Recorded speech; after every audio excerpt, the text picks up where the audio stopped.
নমস্কাৰ HS first ইয়েৰৰ সকলো ছাত্ৰ-ছাত্ৰীক আমাৰ গেব এডুকেশ্যন চেনেলটোলৈ পুনৰবাৰ স্বাগতম জনাইছো। আজিৰ ভিডিঅ'টো লৈ আহিছো তোমালোকৰ অসমীয়া পাঠ্যপুথিৰ প্ৰথম অধ্যায় ধনৰ ব্যৱহাৰ পাঠটিৰ অনুশীলনীৰ প্ৰশ্নোত্তৰসমূহ।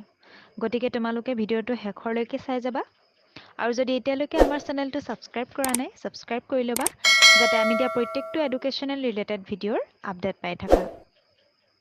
তেন্তে আহা ভিডিঅ'টোলৈ আগবাঢ়ো। প্ৰথমে আছে তোমালোকৰ অতি চমু প্ৰশ্ন। ১ নম্বৰ প্ৰশ্ন, কৃপণ লোকৰ দুই ধৰ্ম কি? উত্তৰ, লাজ ঢকা আৰু প্ৰাণ প্ৰৱৰ্তোৱা এই দুটা হৈছে কৃপণ লোকৰ ধৰ্ম। ২ নম্বৰ প্ৰশ্ন, অৰ্থ ব্যৱহাৰৰ মূলমন্ত্ৰ কি? উত্তৰ, আয় অনুসৰি খৰচ কৰা অৰ্থ ব্যৱহাৰৰ মূলমন্ত্ৰ। ৩ নম্বৰ প্ৰশ্ন, দৰিদ্ৰ হোৱাৰ চিন কেনেকুৱা? উত্তৰ, আয় অলপ আৰু খৰচ সৰহ এয়ে দৰিদ্ৰ হোৱাৰ লক্ষণ।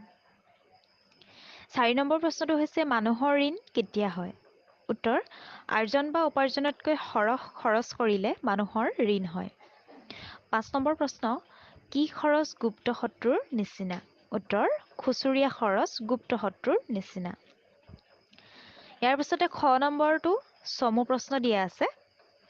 ১ নম্বৰটো হৈছে ধনৰ দুই প্ৰকাৰৰ ব্যৱহাৰ কি কি? উত্তৰ, ধনৰ দুই প্ৰকাৰৰ ব্যৱহাৰ হ'ব পাৰে। সেই দুটা হৈছে, প্ৰথম, ধনেৰে সুখ সম্পদৰ আহিলা পাতি গোটাই ল'ব পাৰি। ভোজনৰ ভাল বস্তু, পিন্ধনৰ ভাল কাপোৰ, বাসৰ বাবে ভাল ঘৰ আৰু হাতী ঘোঁৰা, গাড়ী ডোলা, বন্দী বেটী আদি কৰি সাংসাৰিক সুখৰ আহিলাবোৰ ধনৰ দ্বাৰা গোটাই আনি উপভোগ কৰিব পাৰি। আৰু দ্বিতীয়তে, ধনেৰে আনৰ উপকাৰ সাধিব পাৰি। অভাৱত থকা লোকক ভাত কাপোৰৰ যোগান ধৰিব পৰা যায়। মানুহ বিপদত পৰিলে ধনেৰে উদ্ধাৰ কৰিব পাৰি আৰু বিদ্যালয় চিকিৎসালয় আদি স্থাপন কৰি সৰ্বসাধাৰণ লোকৰ উপকাৰ সাধন কৰিব পৰা যায়। ২ নম্বৰ প্ৰশ্নটো দিছে, কৃপণ লোকে আন মানুহে ধন খৰচ কৰিলে কিয় সহিব নোৱাৰে?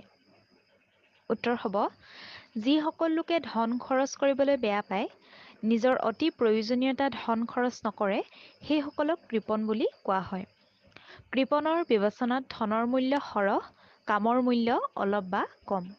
গতিকে কৃপণে বেছি কামত অলপ মূল্য দিবলৈ নাইবা একেবাৰে নিদিবলৈ চেষ্টা কৰে। কৃপণে নিজে যেনেকৈ ধন খৰচ নকৰে, আনে খৰচ কৰা দেখিলেও সহ্য কৰিব নোৱাৰে। কোনো মানুহে ডাঙৰ সকাম বা অনুষ্ঠান পাতি সৰহকৈ ধন খৰচ কৰিবলৈ ওলালে সি তাত বিধি পথালি কৰে আৰু অনেক দোষ দেখুৱায়। এইদৰে কামত বাধা দিব নোৱাৰিলে এটা মিছা কথা উলিয়াই তাৰ বদনাম উলিয়ায়। এইদৰে কৃপণে আনে ধন খৰচ কৰা দেখিলে বাধা দিবলৈ চেষ্টা কৰে। ৩ নম্বৰ প্ৰশ্ন, লিখকৰ মতে কি দুটা বৃত্তি ফলিওৱাৰ বাবে অলপ ধন লাগে? উত্তৰ, লিখকৰ মতে দয়া বৃত্তি ফলাব লাগিলেও অলপ ধন লাগে আৰু অহংকাৰ বা লোভ ফলাব লাগিলেও অলপ ধন লাগে। সেইবাবে কৃপণ শ্ৰেণীৰ লোকৰ সজ অসজ দুয়োবিধ বৃত্তিৰ বল কমি যায়। কাৰণ অলপ ধন খৰচ নকৰিলে সজ অসজ কোনো বৃত্তিকেই চৰিতাৰ্থ কৰিব নোৱাৰে। কৃপণে ইয়াৰ এটাতো ধন খৰচ নকৰে। নেক্সট ৪ নম্বৰ প্ৰশ্নটো আছে, কি দুটা কাৰণত মানুহে কৃপণালি কৰে? উত্তৰ, মানুহে কিয় কৃপণালি কৰে তাক সঠিককৈ কোৱা টান যদিও তাৰে দুটা কাৰণ হ'ল, কিছুমানে ধন উভৈনদী কৰি খ্যাতি ৰাখিবৰ মনেৰে কৃপণালি কৰে আৰু কিছুমান সন্তান সন্ততি নাতি পুতিলৈ এটা অক্ষয় ধনৰ ভাণ্ডাৰ ৰাখি থৈ যাবলৈ কৃপণালি কৰে। ৫ নম্বৰ প্ৰশ্নটো হৈছে, কৃপণ আৰু ধোঁৱাখুলীয়াৰ মাজত থকা পাৰ্থক্য দুটা লিখা। উত্তৰ, কৃপণ আৰু ধোঁৱাখুলীয়াৰ মাজত থকা দুটা পাৰ্থক্য হৈছে, কৃপণে সদায় সঞ্চয় কৰাত উত্ৰাৱল, কিন্তু ধোঁৱাখুলীয়াই সদায় খৰচ কৰাত উত্ৰাৱল। কৃপণ লোক সদায় ধনী, কিন্তু ধোঁৱাখুলীয়াই সঞ্চয় নকৰে বাবে এদিন ধনী আৰু এদিন দুখীয়া হয়।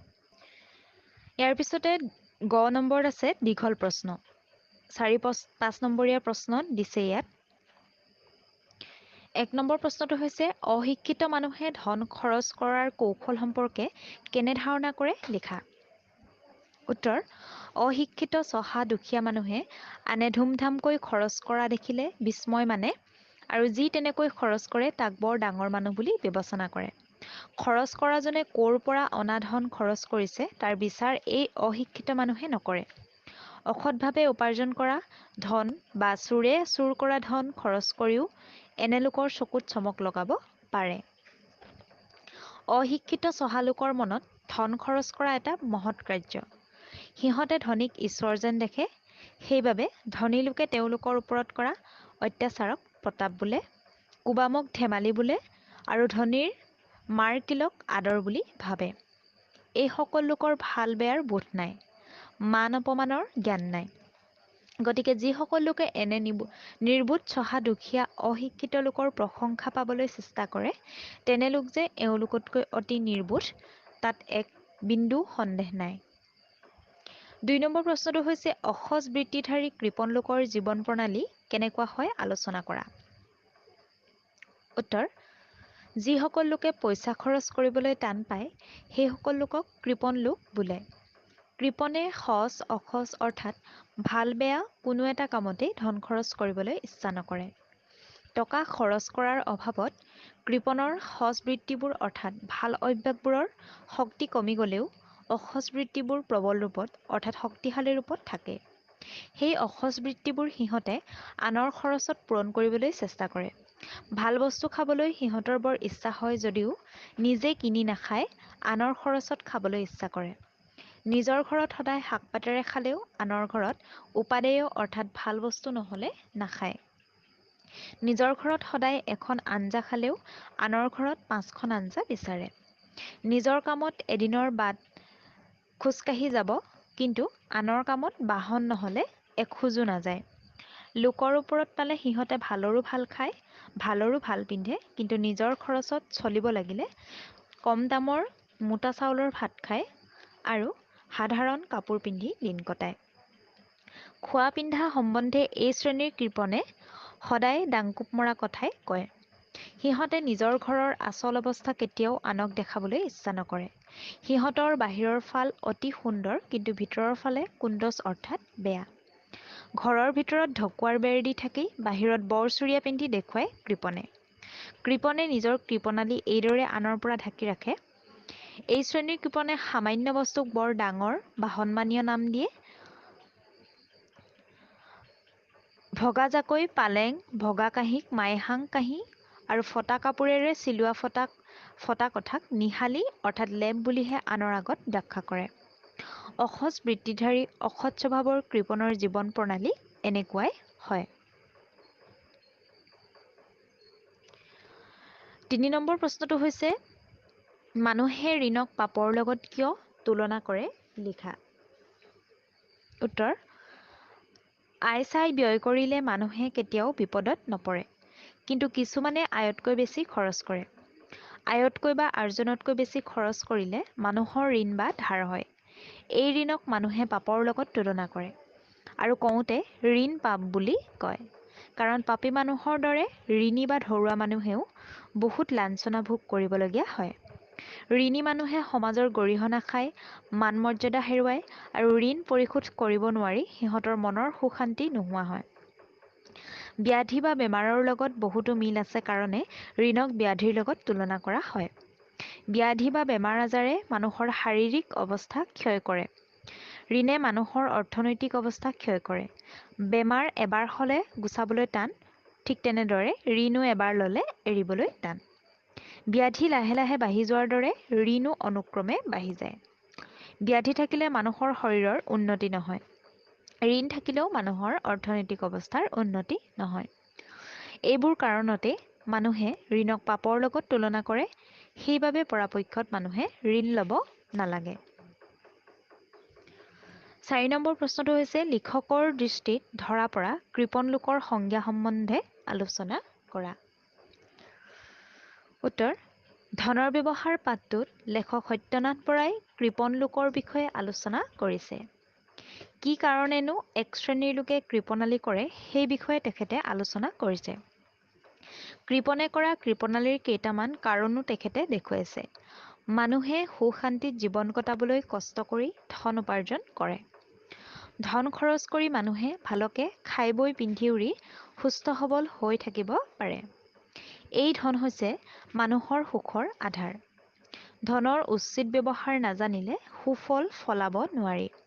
ধনৰ ব্যৱহাৰে কৃপণ লোকৰ স্বভাৱ বুজাত সহায় কৰে। কৃপণৰ বহুত ধন থাকিলেও ধন খৰচ নকৰি দৰিদ্ৰ লোকৰ দৰে দৰিদ্ৰতাত ভোগে। এনেধৰণৰ খৰচত হাত টান লোককে কৃপণ বোলে। কিহৰ পৰা মানুহৰ কৃপণালী জন্মে তাক ঠাৱৰকৈ কোৱা টান যদিও লেখকে কৃপণৰ বিষয়ে কেইটামান সংজ্ঞা আগবঢ়াইছে। কিছুমান কৃপণে ধন উভৈনদী কৰি পৃথিৱীত এটা খ্যাতি ৰাখি থৈ যাবলৈ কৃপণালী কৰে। কিছুমানে সন্তান সন্ততিলৈ ধনৰ এটা অক্ষয় ভাণ্ডাৰ ৰাখি থৈ যাবৰ মনেৰে কৃপণালী কৰে। এই দুই শ্ৰেণীৰ লোক গোটেই জীৱনটো কৃপণালী কৰি ধন গোটাওঁতেই যায়। আন এক শ্ৰেণীৰ কৃপণে গোটাব লাগে বাবেই কৃপণালী কৰে। ধনৰ পৰিমাণ বাঢ়িলেই কৃপণৰ আনন্দ বাঢ়ে। আৰু এক শ্ৰেণীৰ কৃপণ আছে, ইহঁতে কোনো এটা সংকল্প কৰি থোৱা ডাঙৰ কামত খৰচ কৰিবলৈ কৃপণালী কৰি ধন গোটায়। এইকেইটাই হৈছে কৃপণৰ বিষয়ে লিখকৰ দৃষ্টিত ধৰা পৰা সংজ্ঞা। ইয়াৰ পিছতে শেষৰ প্ৰশ্নটো হৈছে ৫ নম্বৰ প্ৰশ্ন। ধন সুখ ভোগৰ উপায় নহয়, স্বয়ং ধনেই সুখ। ব্যাখ্যা কৰা। এই বাক্যটো ব্যাখ্যা কৰিবলৈ দিছে। উত্তৰ: উপৰোক্ত বাক্যশাৰী সত্যনাথ বৰাৰ ধনৰ ব্যৱহাৰ নামৰ পাঠটোৰ পৰা তুলি অনা হৈছে। কৃপণ লোকৰ ধনৰ ব্যৱহাৰ সম্পৰ্কে ক'ব বিচৰা হৈছে। এই বাক্যটিত কৃপণ লোকৰ ধনৰ ব্যৱহাৰ সম্পৰ্কে ক'ব বিচৰা হৈছে। খৰচৰ হাত টান লোকক কৃপণ বোলে। কিছুমান কৃপণে পৃথিৱীত ধনী মানুহ বুলি খ্যাতি ৰাখিবলৈ, কিছুমানে সন্তান সন্ততিলৈ ধনৰ এটা অক্ষয় ভাণ্ডাৰ ৰাখি থৈ যাবলৈ, কিছুমানে মনত সংকল্প কৰি থোৱা ডাঙৰ কাম এটা কৰিবলৈ কৃপণালী কৰে। কিছুমান কৃপণে আকৌ ধনৰ নিমিত্তেই ধন গোটায়। ধন গোটোৱাৰ আন কোনো অভিপ্ৰায় নাই। ধনৰ পৰিমাণ যিমানেই বাঢ়ি যাব, সিহঁতৰ আনন্দৰ পৰিমাণো সিমানেই বাঢ়িব। ধনবোৰ চকুৰে চাই থকাই সিহঁতৰ সুখ। সিহঁতৰ মনত ধন সুখৰ উপায় নহয়, স্বয়ং ধনেই সুখ। ধন খৰচ কৰিলে যে সংসাৰৰ সুখ লাভ কৰিব পাৰি, এইটো কথা কৃপণে নুবুজে। ধনৰ দ্বাৰা ভোজনৰ ভাল বস্তু খাবলৈ, পিন্ধিবলৈ ভাল কাপোৰ, থাকিবলৈ ভাল ঘৰ এটা, আৰামৰ জীৱন যে কটাব পাৰি, এই কথা কৃপণে নুবুজে। ধন খৰচ কৰি পোৱা সুখবোৰ কৃপণৰ বাবে সুখ নহয়, স্বয়ং ধনবোৰহে সুখ। জমা কৰি থোৱা ধনবোৰকে চাই কৃপণে অতিশয় সুখ লাভ কৰে। আজিৰ ভিডিঅ'টো আছিল ইমানেই। যদি ভিডিঅ'টো ভাল পালা তেন্তে লাইক কৰিবা, কমেণ্ট কৰিবা, শ্বেয়াৰ কৰিবা আৰু লগতে ছাবস্ক্ৰাইব কৰিবলৈ একেবাৰে নাপাহৰিবা। ধন্যবাদ।